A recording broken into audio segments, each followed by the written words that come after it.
Hey everybody, welcome to the podcast. I hope you're all keeping very well and safe and healthy during this ongoing coronavirus situation. Big news today is that Bernie is out. Bernie dropped out. So let's take a few minutes and see what Bernie had to say a little bit earlier today. I wish I could give you better news, but I think you know the truth. And that is that we are now some 300 delegates behind Vice President Biden, and the path toward victory is virtually impossible. And so today, I am announcing the suspension of my campaign. So Bernie's out, and for most of us, it's not a surprise. We saw it coming, but now it's official. So we're going to take a couple more minutes. We're going to look first backwards at Bernie's campaign and then forwards to the future of the progressive movement. So as we look back on Bernie's campaign, there's good and bad. And of course, the good first, Bernie has pulled the conversation far to the left. All of us in the progressive movement have a lot that we owe to Bernie. Bernie has been a figurehead for this movement for a while. For many of us, Bernie is the reason that we're on the left. And so that's the first thing to say is I'm grateful to Bernie for fighting for justice, for fighting for the least, the last, and the lost, for fighting for the marginalized, and for leading the progressive movement in years past. And then there's the bad, and there is bad because he didn't win. He didn't win this time, and he didn't win in 2016. And a lot of people will say, well, yeah, that's because the DNC stole it from him. You know, to pin all the blame on the DNC. Both 2016 and 2020. And the truth is they kind of did. They kind of did. But that was a given. Before we started in 2020, it was a given that the DNC was going to do everything they could to make sure that Bernie was not the nominee. And there's nothing that we can do about that on the progressive side. We need to be self-reflective. We need to look back and see what went wrong that we could have changed. What went wrong in Bernie's campaign that could have been different so that we could have perhaps overcome even the resistance of the DNC. And I think really one of the things is that Bernie was just too nice. And a lot of people, myself included, appreciate that about him. He's a very nice person. And that's a great thing, but he demonstrated that it's hard to win in presidential politics by being nice. And we who are Christians, believers, we know that there's a difference between being nice and being kind. And kindness, we should always be kind. Kindness looks out for the interests and the feelings of the other person and tries to do what's good for the other person. It's one of the fruits of the Spirit. Niceness is different, though. Niceness is more superficial. And Bernie was both kind and nice. Niceness is more superficial. Niceness is you don't want to ruffle feathers more than you have to. Bernie ruffled a lot of feathers. But when it came to the way that he spoke about Joe Biden, the way that he interacted with Joe Biden, he was just too nice in that regard as well. He didn't call Biden out for not standing for the policies that we on the left believe are important. He didn't do it enough, I should say, because he did it a little bit. He didn't call Biden out enough for being unelectable. He should have said, Joe, I love you, but you can't win. You're not going to beat Donald Trump by propagating more of the same. You're not going to beat Donald Trump by going status quo.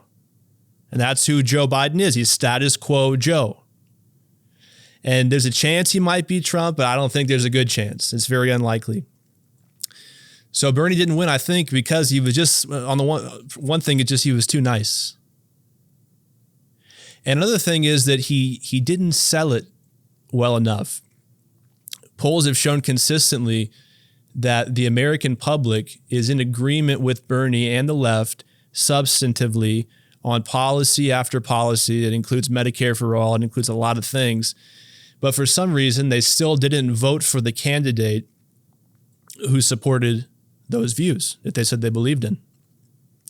And the only thing that I can figure out is that it must have not been sold well enough. It wasn't packaged well enough. And again, that's something that many of us really love about Bernie, is that he's not a salesman. I like the fact that Bernie says, I'm a democratic socialist, for example. But a lot of people don't. A lot of people in our country need somebody who's going to sell them, who's going to pitch them, who's going to put the best possible spin on things. And Bernie, in a sense, was too honest, because he just told the facts as he saw them in many ways, and he didn't worry enough about how to present it. So that's my take on why I didn't win. He was too nice and he was too honest, and it's too bad that that's the case. Moving forward, though, the sun's still going to come up tomorrow on the progressive movement. Bernie said, it's not about me, it's about us. The progressive movement's never been about one person.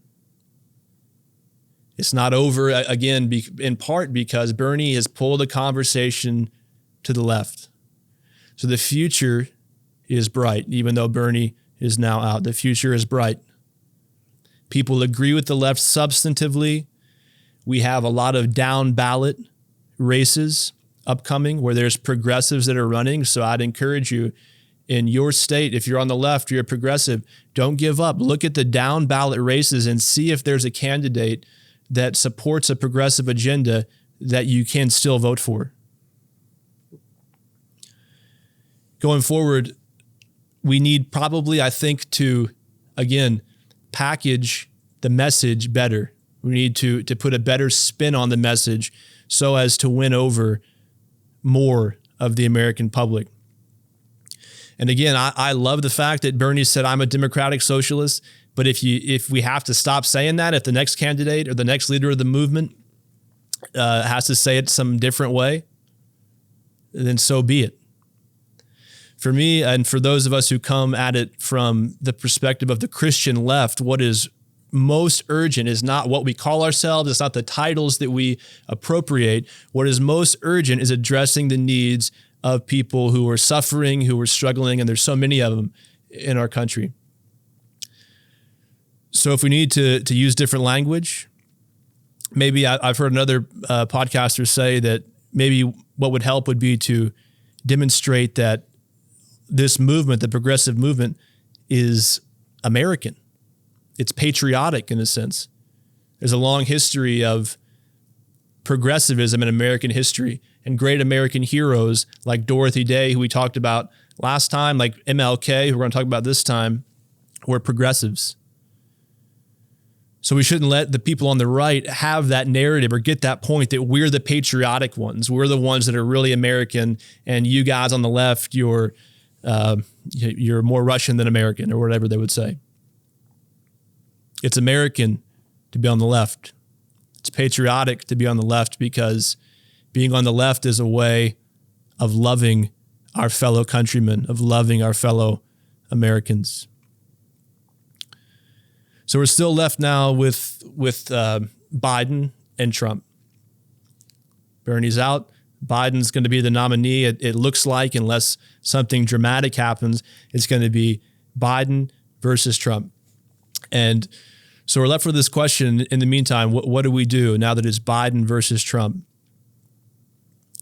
And Biden came out today in response to Bernie's announcement that he was dropping out.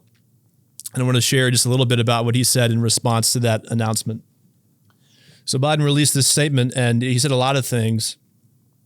One of the things he said was this, speaking to Bernie supporters. He says, "And to your supporters, I make the same commitment. I see you, I hear you, and I understand the urgency of what it is we have to get done in this country. I hope you will join us," he says to Bernie supporters. "You are more than welcome. You're needed." So he's making this appeal to Bernie supporters, and he says, I see the urgency of what we have to get done. But here's the problem. He doesn't see the urgency of what we need to get done. He just doesn't.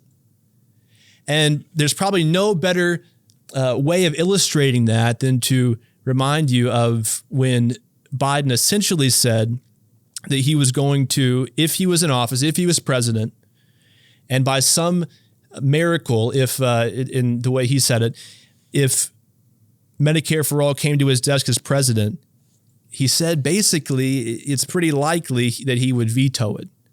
So let's roll the clip of that so you can see what he's saying. So you can't say I'm putting words in his mouth. Let's play the video and see exactly the words that he used. I've asked other candidates this kind of question, veto question. Let's flash forward. Your president, Bernie Sanders, is still active in the Senate. He manages to get Medicare for All through the Senate in some compromised version, the Elizabeth Warren version or other version. Nancy Pelosi gets a version of it through the House of Representatives. It comes to your desk. Do you veto it? I would veto anything that delays providing the security and the certainty of health care being available now. If they got that through and by some miracle, and there was an epiphany that occurred, and some miracle occurred that said, okay, it's passed, then you got to look at the cost. I want to know, how did they find the $35 trillion? What is that doing? Is it going to significantly raise taxes on the middle class, which it will? What's going to happen? So as you heard, he doesn't specifically say, yeah, I'm going to veto it, but he leaves you thinking that there's a pretty good chance that if the House and the Senate pass Medicare for All, he would in fact veto it. So when he says, I understand the urgency of what Bernie supporters and Bernie himself have been pushing for, you got to understand he doesn't. It's not true that he understands it. He doesn't understand the urgency, apparently, of the fact that 60,000 people die in this country each year as a result of lack of health care. That's not urgent to him because he says, okay, 60,000 people die, but it's going to cost a lot of money to be sure they don't. As if that's a good reason. We should be okay with that happening because it costs too much money to do anything substantively that's going to change it. And by the way, one thing that is so interesting and I can't understand is that you hear this argument all the time when it comes to the things that Bernie was pushing for, how you're going to pay for it.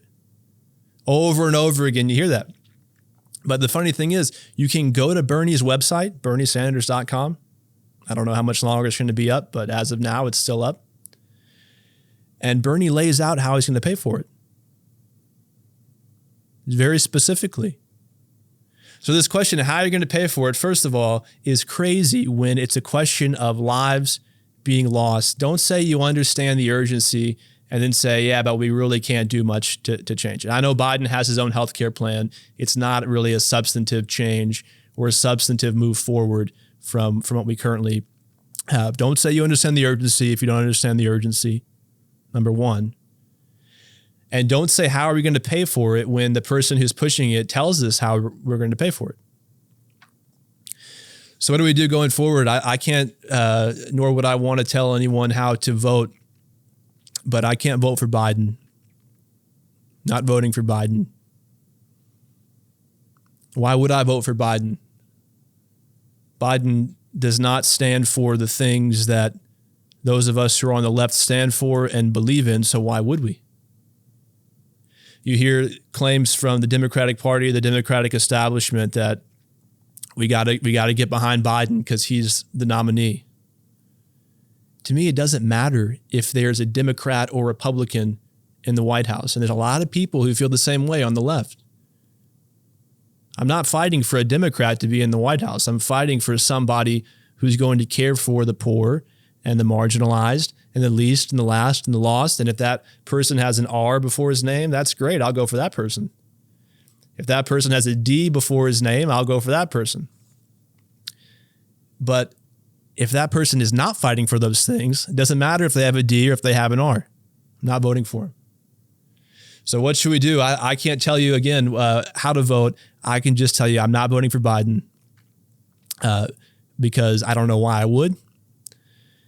And number two, voting for Biden, in a sense, will help to propagate the status quo.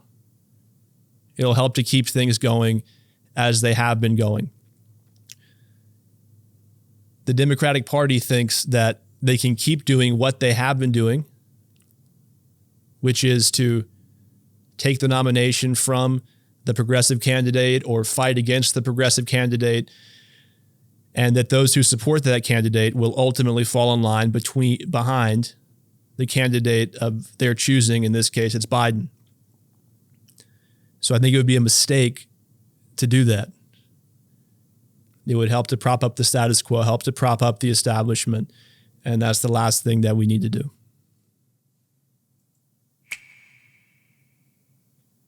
So on the podcast, we talk about political, philosophical, theological issues from the perspective of the Christian left. And one thing that needs to be talked about and is not talked about enough, both in the culture at large and in the church, is the need for criminal justice reform. Our criminal justice system has a lot of problems. And one of those problems we're going to talk about today is private prisons. Many people out there might not be aware of the fact that in the U.S. we have private prisons. And these are prisons that are run not by the government, but by private corporations for profit. And actually, a good number of people in the U.S. who are imprisoned in these private prisons. The Sentencing Project says that in 2017, private prisons incarcerated 121,718 people, which is 8.2% of the total state and federal prison population. So 8.2% were in private prisons. We have a problem with our prison system in general, as can be seen from a couple things. First of all, the amount of people that we imprison is higher than any other country in the world.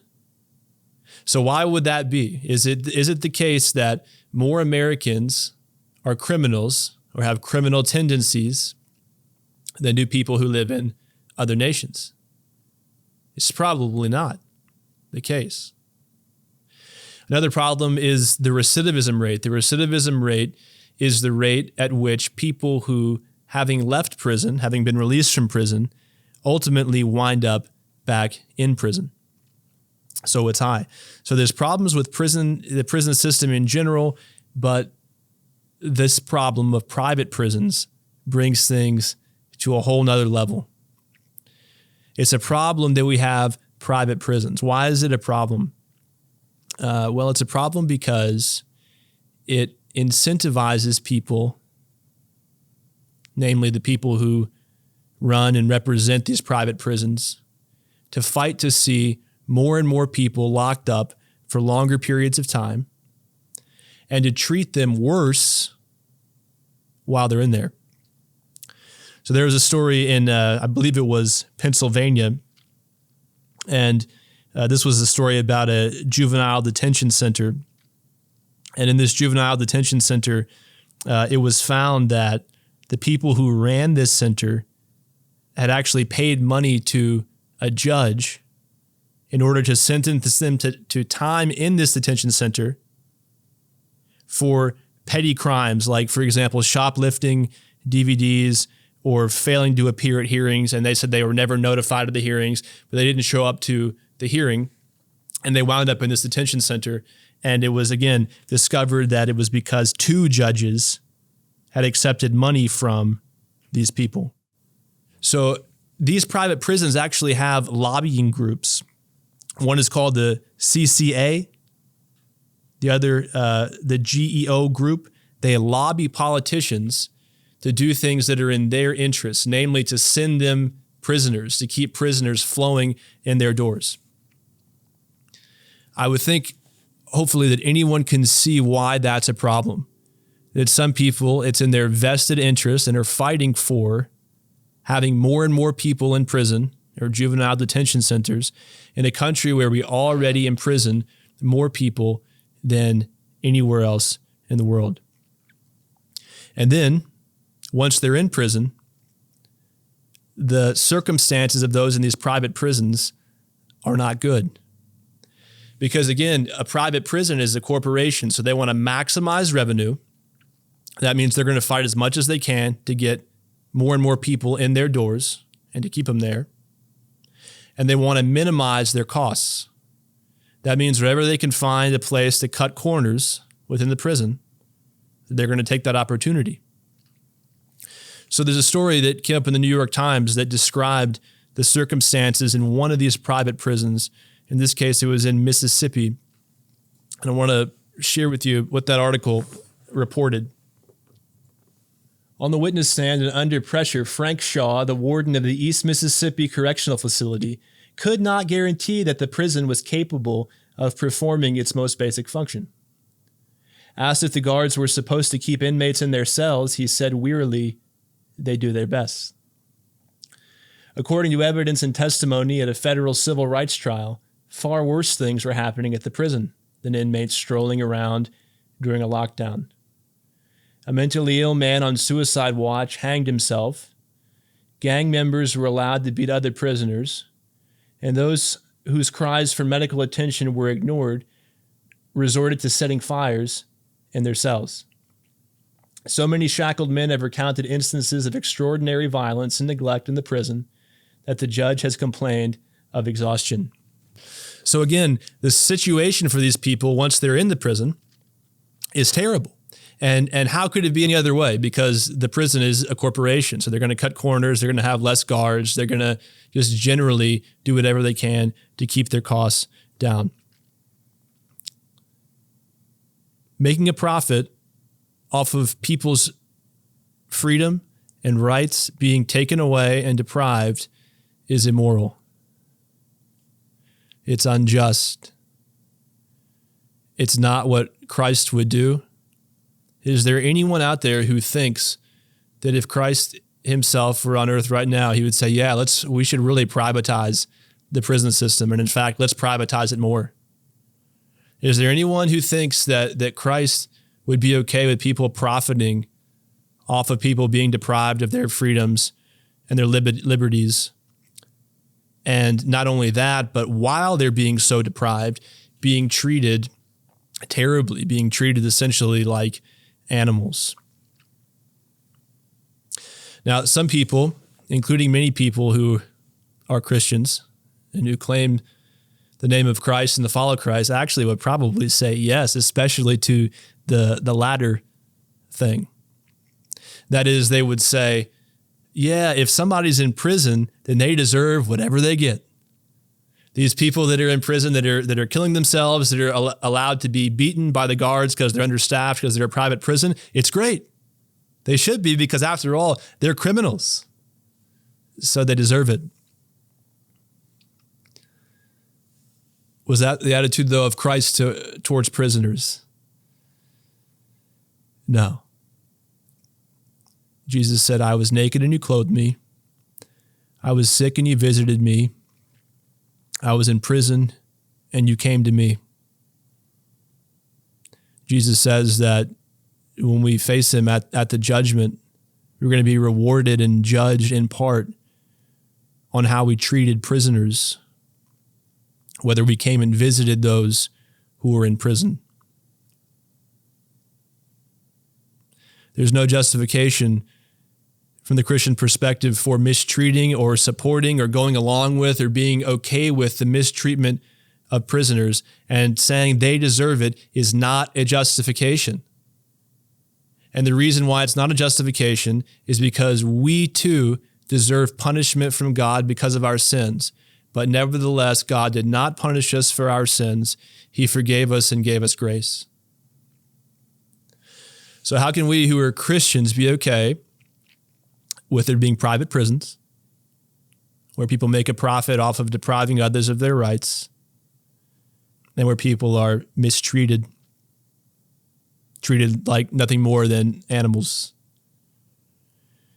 So what I'd say to all of us out there who are believers, we can't be okay with the prison system as it is. We can't be okay with private prisons in particular, and the way in which prisoners are treated therein. We need to look, as we vote, we need to look, where do our politicians stand on this? Are our politicians for the humane treatment of those who are imprisoned? And we ourselves, our attitude towards prisoners, for a lot of us, has got to change. prisoners, those who are in our prisons, our private prisons, our public prisons, they've done a lot of bad things in many cases. Some haven't, but some have. But either way, we're called to visit those who are imprisoned. We should visit those who are imprisoned. We should pray for those who are in prison, not be okay with their mistreatment. And there's a second issue today we're going to talk about when it comes to criminal justice reform, and it's this. Should the criminal justice system be rehabilitative or should it be punitive? It's an important question. Should it be really rehabilitative, meaning should it seek to help prisoners to overcome whatever factors in their life led them to commit the crime that got them into jail? Or should our criminal justice system be punitive? Should the goal of it be to exact judgment upon people for their crimes, whether real or purported?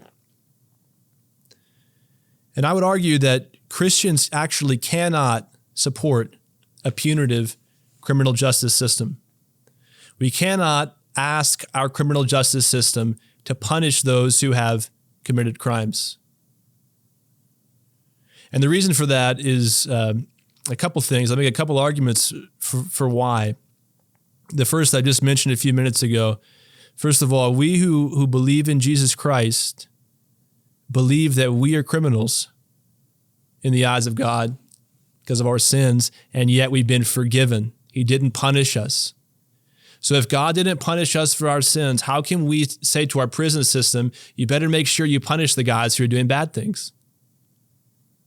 If we've been given grace, we've been allowed to walk free instead of having been condemned as we deserve, then we should want others also to be given grace.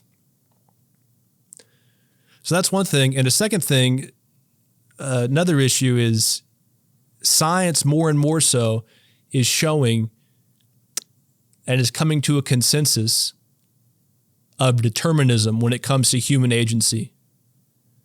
And what I mean by that is that it's showing that human beings and the actions that they undertake are determined either in very large part or completely by their neurobiology. And actually that idea of determinism, it fits in pretty well with at least certain understandings of determinism that you find in the Christian tradition. So for example, certain understandings of predestination, the more deterministic ones, seem to coincide with that scientific, now almost consensus that we are determined. So what difference does that make for criminal justice? It makes really a big difference.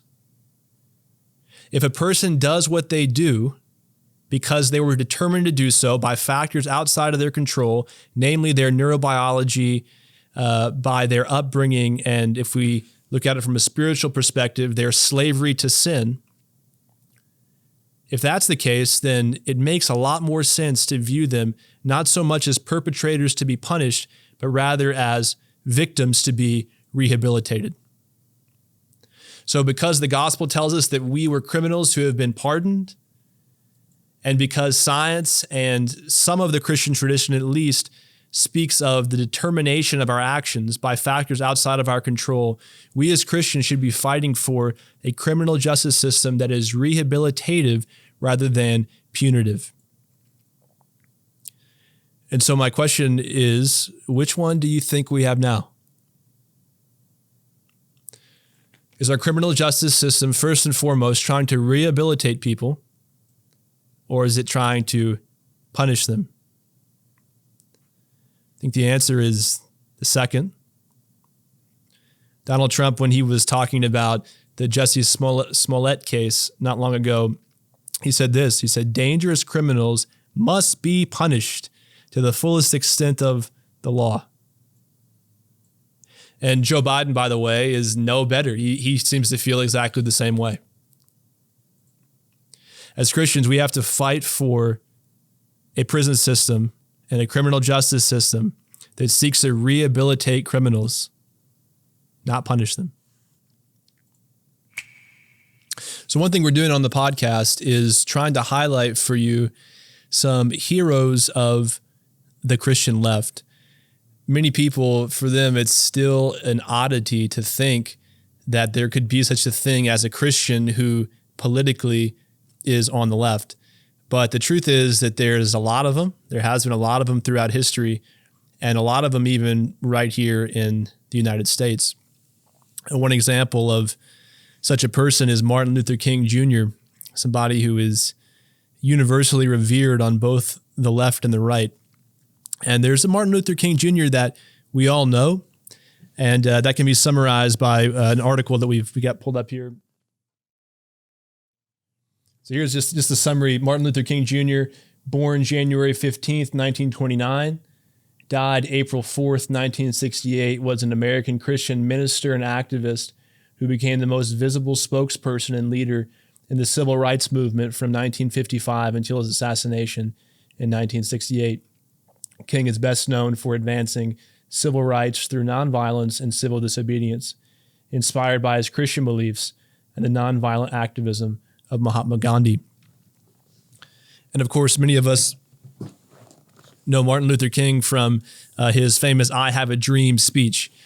Unfortunately, that's the extent of what many of us know about him. We know he was a civil rights activist, as he was, and we owe him a lot for what he did in our country to bring about civil rights. There's still a long way to go, but he was certainly a wonderful and tremendous leader in that regard. Something that many people don't know about Martin Luther King, however, is that he was on the left, politically, economically, and some people will disagree with that. There's, just like with any major figure, there's debates over his legacy, but the evidence, I think, really stands for itself. So I just want to run through a few pieces of evidence that shows where his political and economic sensibilities lay. And in doing this, I'm borrowing from a few different sources that can be found online. You should be able to fact check all this information yourself. So many people, again, they know MLK is a fighter for racial justice, as he was, and they assume that he was fine with the economic setup and the structure of our society as it was, as long as there could be a greater equity between and among the races. In fact, Martin Luther King Jr. was targeted by the anti-communist efforts of the U.S. government. So the U.S. government thought that he had sympathies in that direction towards the left, even towards communism. And you might say, okay, well, the U.S. government was crazy at that time in the way in which they accused people of communism and things like that. And they were.